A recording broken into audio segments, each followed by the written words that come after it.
नमस्कार, स्वागत है आपका इनसाइड झारखंड न्यूज देख रहे हैं आप और मैं हूं आपके साथ ट्विंकल गुप्ता। दिन भर की ताजा तरीन और बड़ी खबरों के साथ तो चलिए शुरुआत करते हैं।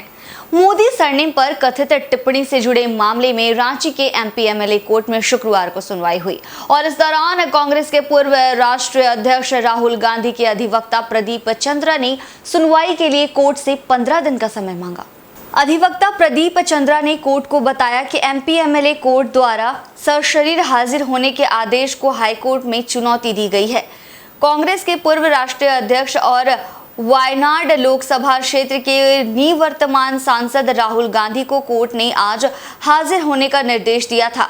बता दें कि रांची के रहने वाले प्रदीप मोदी नाम के व्यक्ति ने राहुल गांधी के खिलाफ मोदी सरनेम पर टिप्पणी को लेकर मानहानि का केस किया है, जिस पर रांची एमपी एमएलए कोर्ट में सुनवाई चल रही है। राहुल गांधी ने सीआरपीसी की धारा 205 के तहत सशरीर पेशी से छूट मांगी थी।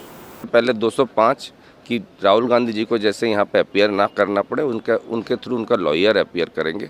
वो पिटीशन दाखिल किए थे, वो पिटीशन को कोर्ट ऑफ एमएलए एमपी ने खारिज किया था। उसके अगेंस्ट में हम लोग क्रिमिनल रीट फाइल किया हाई कोर्ट में, जो अभी पेंडिंग है। उसी आधार पे हम लोग यहाँ पे 15 दिन का टाइम मांगे हैं कि 15 दिन का टाइम दीजिए, जैसे हम लोग हाई कोर्ट में वहाँ सुनवाई करके कुछ इंटरिम ऑर्डर दिला सके। मामला क्या था सर? मामला इसमें यही था कि एक बहुत जगह रैली हुई थी राहुल गांधी जी के, और राहुल गांधी जी ने वो रैली में बताया गया था कि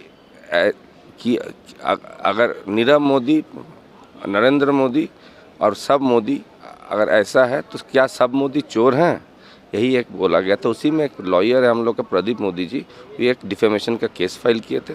उसी केस में आज कॉग्निजेंस होने के बाद, समन होने के बाद राहुल गांधी को समन किया गया था अपियर करने के कोर्ट में।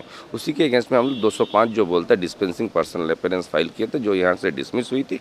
उसके अगेंस्ट में हम लोग हाई कोर्ट में मूव किए हैं क्रिमिनल रीट फाइल करके, जो अभी पेंडिंग है। उसी आधार पर आज हम लोग 15 दिन का मोहलत मांगे हैं इस कोर्ट से। और इधर झारखंड में गर्मी का प्रकोप थमने का नाम नहीं ले रहा है। प्रदेश के कई जिलों का तापमान 45 डिग्री के पार चला गया है। वहीं कई इलाकों में इस वजह से गर्म हवा के थपेड़े और लू से आम जीवन अस्त व्यस्त है। इस बीच सरायकेला में इसी भीषण गर्मी से 2 सीआरपीएफ जवान की मौत हो गई है। हीट स्ट्रोक यानी कि लू की चपेट में आने से सीआरपीएफ के 2 जवानों की मौत हो गई। यहां मारे गए जवानों में सीआरपीएफ 7वीं बटालियन के गिरिडीह के हवलदार शंभू राम गोल्डी और सीआरपीएफ 133 बटालियन से रांची के हवलदार प्रेम कुमार सिंह का नाम शामिल है। गुरुवार को इलाज के दौरान इन दोनों जवानों ने आदित्यपुर के मेडिट्रीना अस्पताल में दम तोड़ दिया। सरायकेला में सीआरपीएफ जवान की मौत को लेकर बताया जाता है कि ये दोनों जवान मुसाबनी ट्रेनिंग एकेडमी स्थित सीआरपीएफ कैंप में ट्रेनिंग प्राप्त कर रहे थे। अपनी ट्रेनिंग के दौरान ही ये दोनों जवान हीट स्ट्रोक की चपेट में आ गए।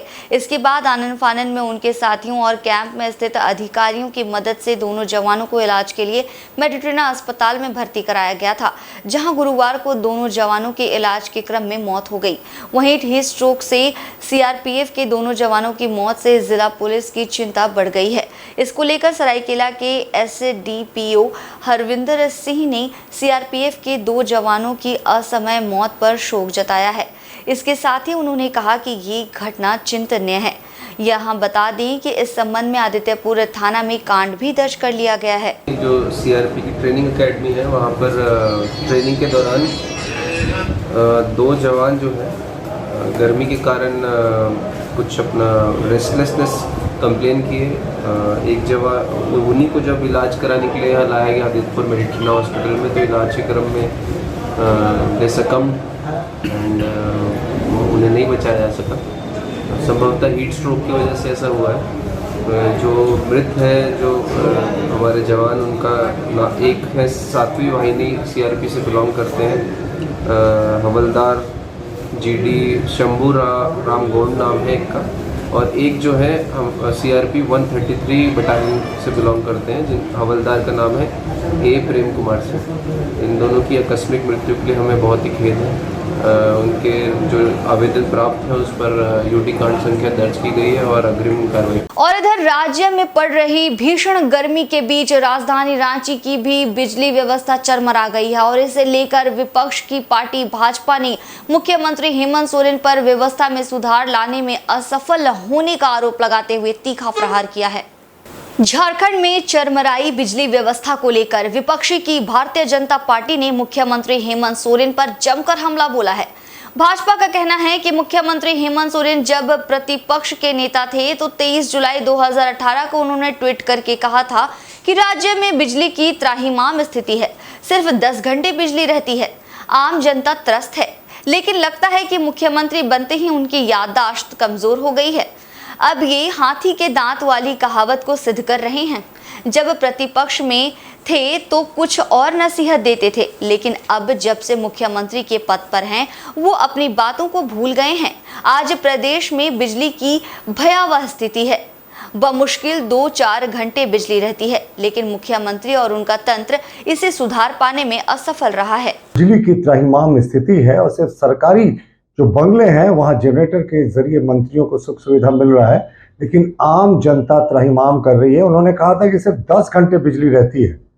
आज तो हम उन्हें याद दिलाना चाहेंगे कि तो आज जो प्रदेश की जो स्थिति है, पूरे झारखंड के इतिहास में बिजली की इतनी बदहाल स्थिति जनता ने कभी नहीं देखा। अब तो बिजली बमुश्किल 2-4 घंटे ही रहती है। तो मुख्यमंत्री जी की याददाश्त इतनी कमजोर क्यों हो गई है? क्योंकि 2018 में जो उन्होंने बातें कही थी, आज तो सत्ता में वो करीब 3.25 सालों से काबिज है, फिर भी वो बिजली की स्थिति को सुधारने में वो असफल रहे हैं। तो ये साफ हाथी के दांत वाली बात हो गई। जब ये प्रतिपक्ष के नेता थे तो इनकी बातें सिर्फ कहने को होती थी, लेकिन जब वो पक्ष में है, जब मुख्यमंत्री हैं, तो भी उनसे कुछ नहीं हो रहा।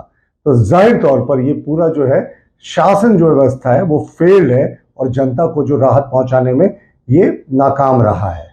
और इधर जमशेदपुर के मानगो के उलीडी थाना अंतर्गत राजेंद्र नगर के भगवान नगर मोहल्ला निवासी शंभू कुमार झा के आवास पर बीती रात चोरों ने धावा बोला। इस दौरान नगद समेत लाखों के जेवर समेत एक स्कूटी की चोरी के घटना को चोरों ने अंजाम दिया।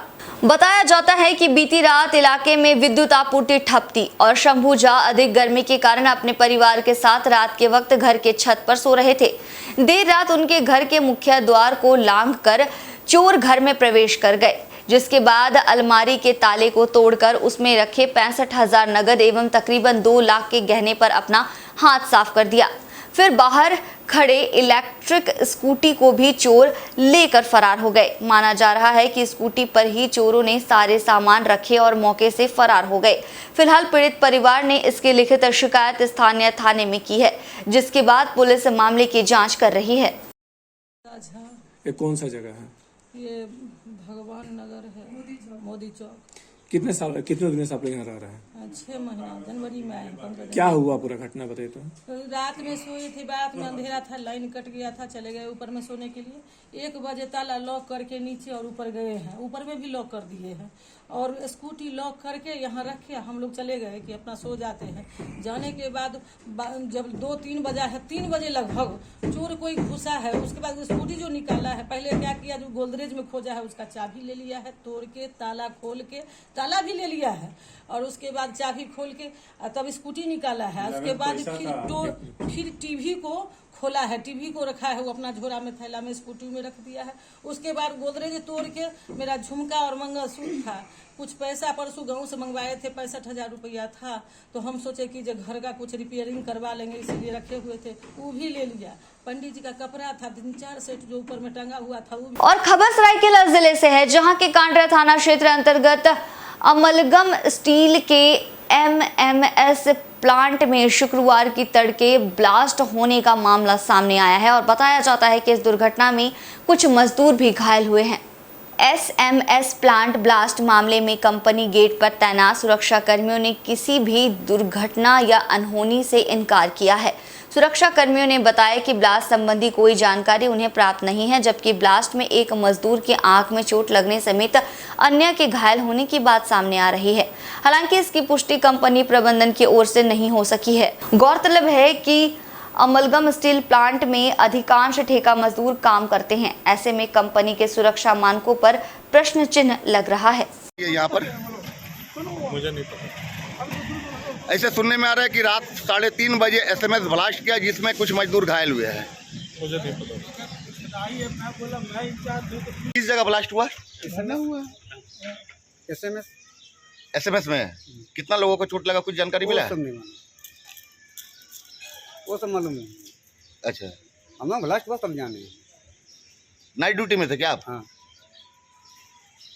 और केंद्र के 9 वर्ष पूरे होने के उपलक्ष्य में देश भर में भाजपा की ओर से केंद्र सरकार द्वारा किए गए कार्यों को जन जन तक पहुंचाया जा रहा है। और इसी कड़ी में भाजपा अनुसूचित जनजाति मोर्चा के राष्ट्रीय अध्यक्ष सह राज्यसभा सांसद समीर उरांव जमशेदपुर पहुंचे, जहां वे मीडिया से मुखातिब हुए।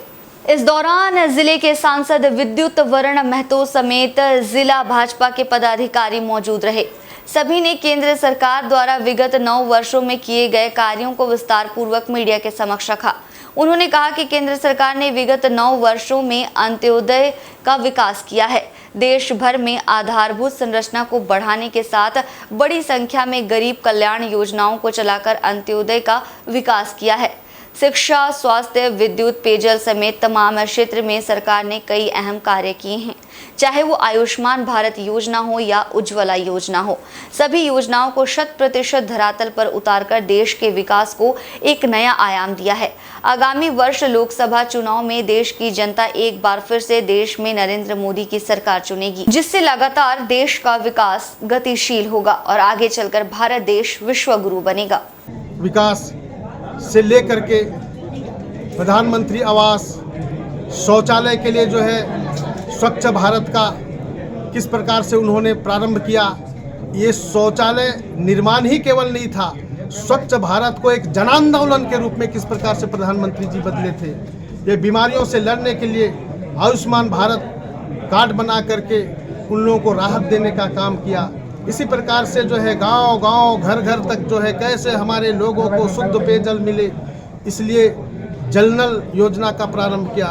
हमारे एग्रीकल्चर के क्षेत्र में किसानों के लिए बहुत सारे यूरिया किस प्रकार से जो है इस देश के अंदर उत्पादित हो और सभी लोगों को उपलब्ध हो सकता है। इसी प्रकार से जो प्रधानमंत्री सम्मान निधि योजना है, ऐसे कई योजनाएं हैं जिसको देश के प्रधानमंत्री जी ने पूरा हमारे देश के जनता के भावनाओं के अनुरूप यहाँ पर संचालित करने का काम कर रहा है। और यही नहीं, देश के जो है एकता और अखंडता को अक्षुण्ण रखने के लिए देश की जो है आंतरिक या बाह्य सुरक्षा हो, उसको भी किस प्रकार से हमारे प्रधानमंत्री जी ने पाकिस्तान के अंदर घुस करके उन दुश्मनों को मारने का काम किया, यह भी आप सब लोगों को मालूम है। इसी प्रकार से रोजगार के क्षेत्र में हमारे यहाँ के युवा हैं, यहाँ के माताएं किस प्रकार से आगे बढ़े, चाहे MSME के क्षेत्र में हो, चाहे विभिन्न प्रकार के जो विभाग के माध्यम से एनिमल हस्बेंड्री, फिशरीज से लेकर के फॉरेस्ट्री से लेकर के सभी जगहों में जो है रोजगार सृजन के जो अवसर हैं, प्रावधान है, प्रोविजंस है, उसको हमारे देश के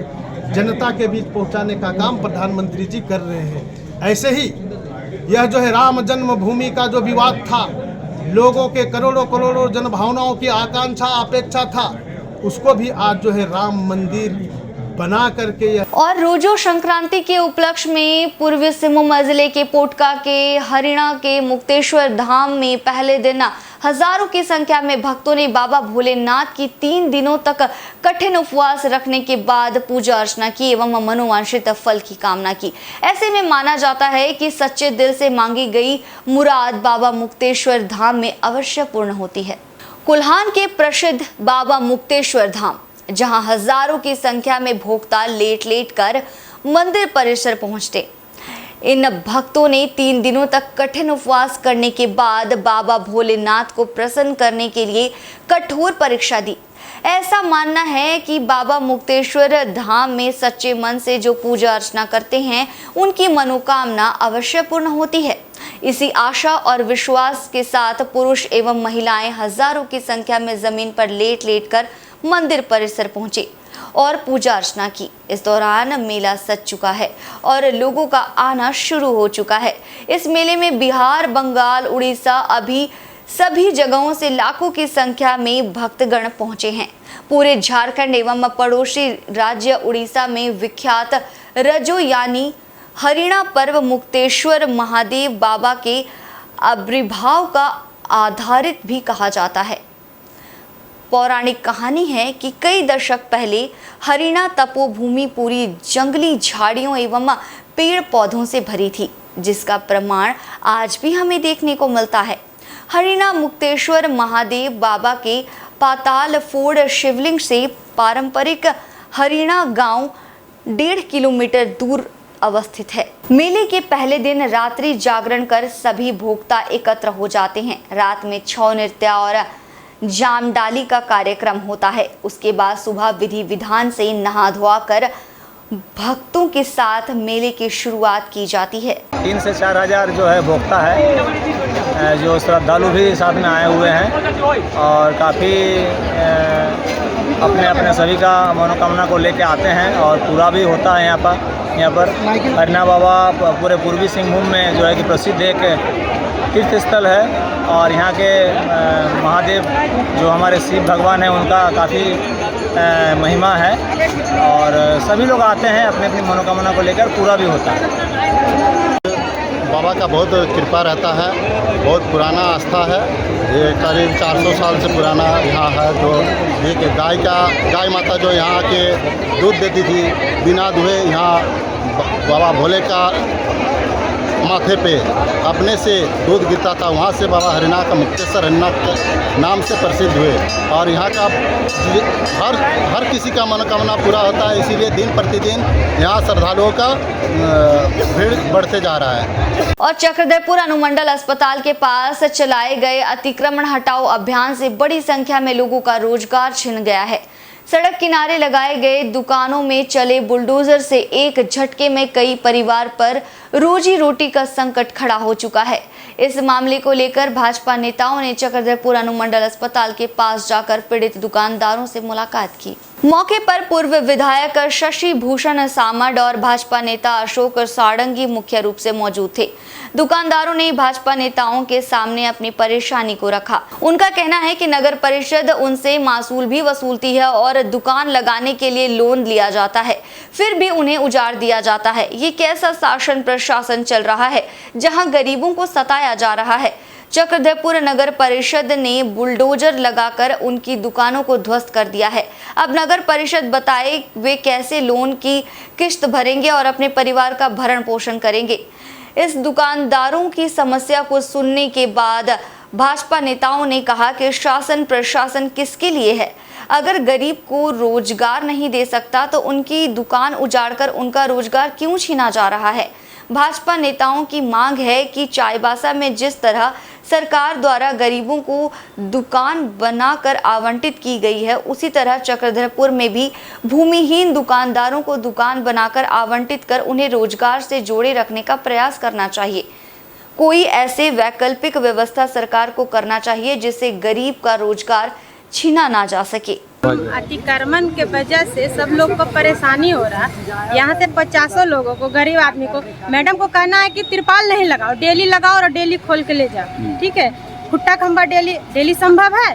अगर हम तिरपाल नहीं बांधेंगे, धूप में कैसे आदमी बैठ के खाएगा? खाने वाला है पैसा दे के 5 गो, लेकिन पानी पी के जाता है आदमी 10 गो।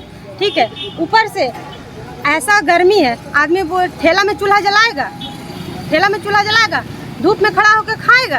हाँ, जो इतना गर्मी के वजह से आदमी तिरपाल, कचरा, अभी हवा पानी का दिन है, कचरा उड़ेगा, उसमें भी प्रॉब्लम होगा। कचरा खा रहा, खिला रहा, होटल में कचरा खिला रहा, ये भी बोलेगा।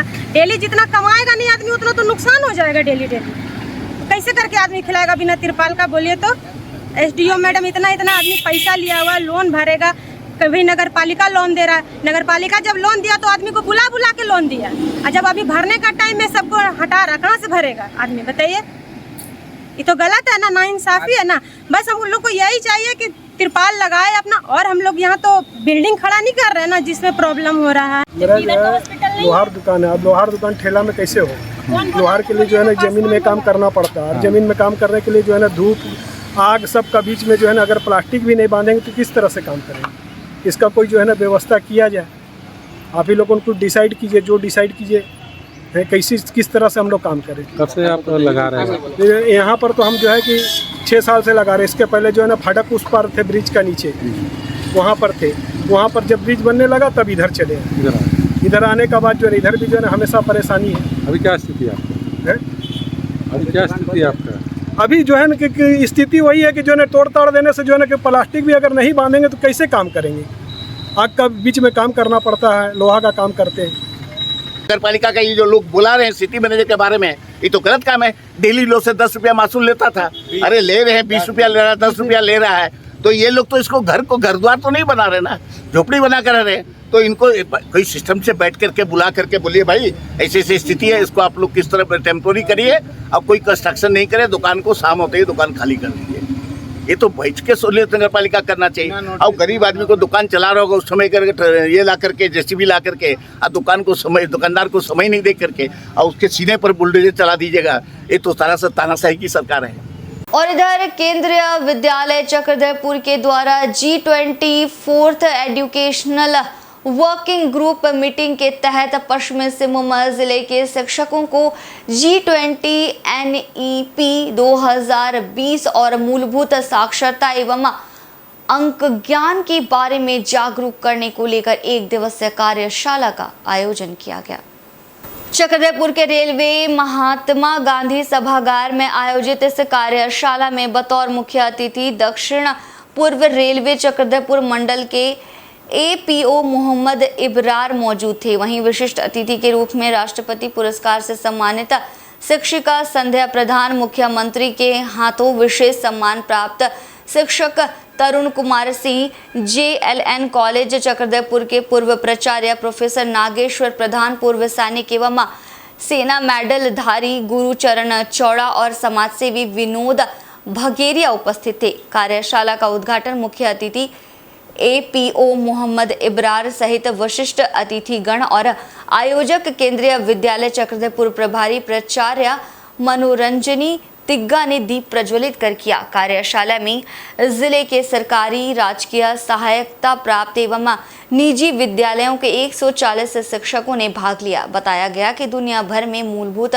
साक्षरता के स्तर में भारी असमानता के कारण सभी तक मूलभूत और समग्र शिक्षा के लक्षण में रुकावट आई है। कोरोना महामारी तथा वैश्विक आर्थिक सुस्ती की वजह से इसमें और अधिक गिरावट देखने को मिली है। वर्तमान में G20 की अध्यक्षता भारत कर रहा है। यही वजह है कि इस चुनौती से सामना करने के लिए इस तरह के कार्यशाला का आयोजन किया जा रहा है। कार्यशाला में कक्षा 3 के बच्चों में लिखना पढ़ना और अंकों का ज्ञान का समावेश कैसे हो सकता है, इसको लेकर चर्चा की गई और कई महत्वपूर्ण जानकारियां शिक्षकों से साझा की गई। पूरे भारतवर्ष में सभी स्कूलों में, चाहे वो गवर्नमेंट एडेड स्कूल हो, निजी विद्यालय हो, सरकारी विद्यालय हो, सभी में ये प्रोग्राम सुचारू रूप से चल रहा है। मेरे भाई टीचर है, वहाँ भी इस स्कूल में भी, रांची में भी ये प्रोग्राम चला। मुझे अच्छा लगा कि ये इस तरह का कार्यशाला होने से क्या होता है कि हम आपस में एक दूसरे को शेयर करते हैं कि गवर्नमेंट की स्कीम क्या है। आज का जो टॉपिक है G20 प्रेसिडेंसी, ये G20 प्रेसिडेंसी का थोड़ा सा मैं ब्रीफ बताना चाहता हूँ कि 2023 में भारत को G20 का प्रेसिडेंसी मिला।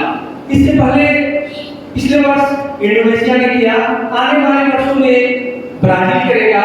तो G20 ग्रुप ऑफ 20 कंट्रीज, ये जिसका स्थापना 1999 में हुई थी, ये 1999 के बाद से इस तरह से हर कंट्री इसकी प्रेसिडेंसी करता है और मुझे बहुत फख्र है कि भारत को ये 2023 को इस बनाने का मिला।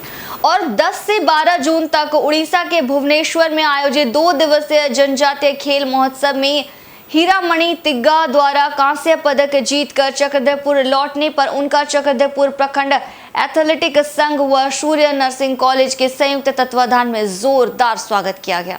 800 मीटर में कांस्य पदक हासिल करने वाली हीरामणि तिग्गा के आगमन पर चक्रधरपुर रेलवे स्टेशन में गुलदस्ता देकर स्वागत किया गया।